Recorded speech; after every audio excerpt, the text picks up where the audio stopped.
Em águas rasas, rochas crescem como organismos vivos.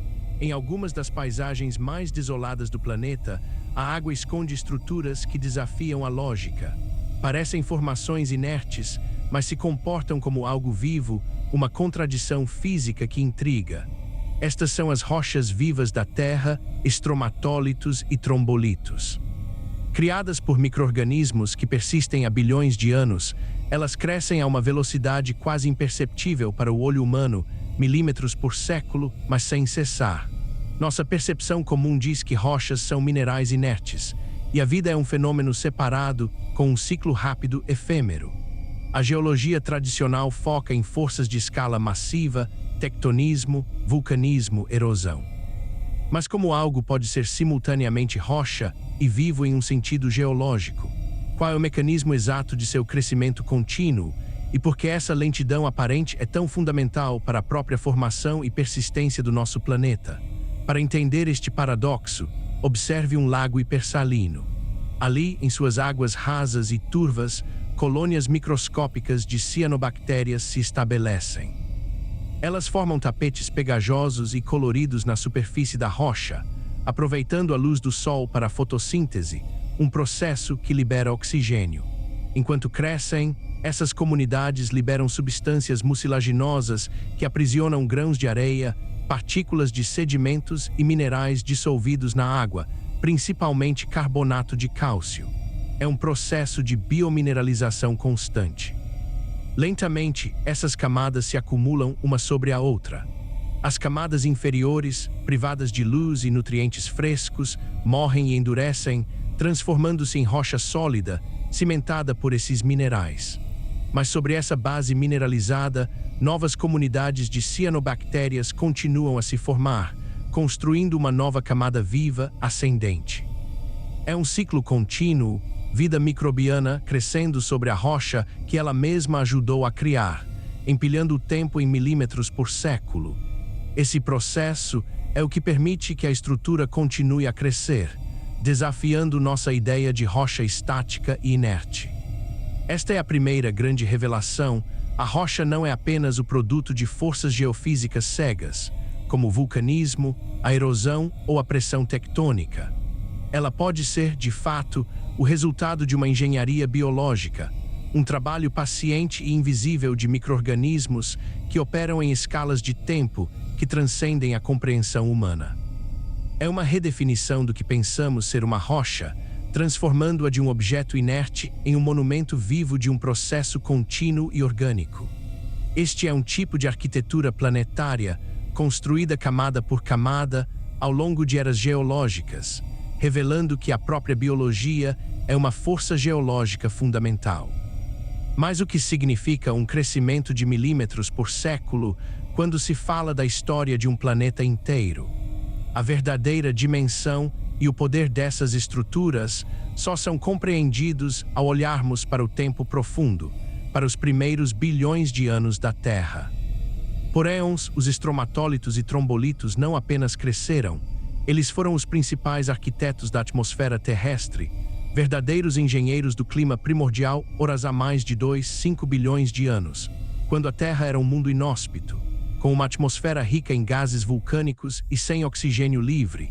Essas comunidades microbianas começaram a realizar fotossíntese em uma escala global, sem precedentes. Elas absorviam dióxido de carbono da atmosfera, um potente gás de efeito estufa, e liberavam oxigênio como subproduto, transformando lentamente o ar do planeta, tornando-o respirável. Esse processo não foi apenas um motor para a respiração futura da vida complexa. Ele também removeu quantidades colossais de carbono da atmosfera, aprisionando-o de forma permanente em suas camadas rochosas, um sequestro de carbono em escala planetária. Foi um mecanismo climático primordial que ajudou a estabilizar as temperaturas globais e a moldar a química dos oceanos, preparando o palco para a biodiversidade que viria. Sem a paciência invisível dessas rochas vivas, a Terra que conhecemos, com sua atmosfera rica em oxigênio e sua vida abundante e complexa, simplesmente não existiria. Eles são a prova de que a vida, mesmo em sua forma mais simples e discreta, é uma força geológica capaz de remodelar um mundo inteiro, de sua superfície à sua atmosfera. No entanto, apesar de seu papel monumental e sua persistência geológica, os estromatólitos modernos são uma raridade. Para crescerem e prosperarem, eles exigem condições muito específicas, águas rasas e bem iluminadas, hipersalinas, muitas vezes até 10 vezes mais salgadas que o oceano, e, crucialmente, ambientes livres de predadores ou concorrentes. Na Terra primitiva, esses ambientes extremos eram abundantes e dominantes. Mas com o surgimento e a diversificação da vida complexa, o cenário ecológico mudou drasticamente e irrevogavelmente. Organismos pastadores, como vermes, caracóis e moluscos, que evoluíram em um mundo oxigenado, começaram a se alimentar vorazmente desses tapetes microbianos, perturbando seu crescimento.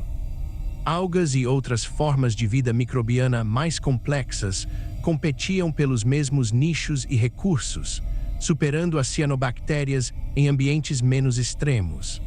A própria evolução que os estromatólitos ajudaram a impulsionar se tornou sua maior ameaça e seu limitador. Essa quase extinção e a raridade atual dessas estruturas demonstram uma verdade profunda e um paradoxo evolutivo. Processos geológicos lentos e dependentes de um ecossistema específico são incrivelmente vulneráveis a mudanças ambientais mais rápidas, especialmente aquelas causadas pela própria vida. A vida complexa, que surgiu graças à atmosfera oxigenada pelos estromatólitos, acabou por relegá-los a nichos extremos e isolados, onde a maioria dos predadores não consegue sobreviver. É um paradoxo da evolução, onde a força criadora é superada e limitada pela sua própria criação. O que um dia foi a norma em vastas extensões oceânicas, hoje é uma relíquia em bolsões isolados, uma lembrança silenciosa de um mundo perdido e de uma era geológica que passou. Mesmo assim, essas rochas vivas persistem.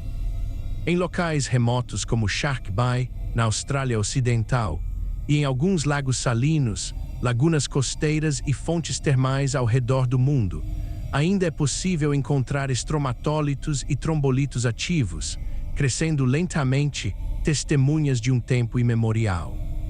Eles são mais do que meras curiosidades geológicas, segundosão laboratórios naturais vivos, relíquias de um passado distante que continuam a operar, em miniatura, o mesmo processo que mudou nosso planeta.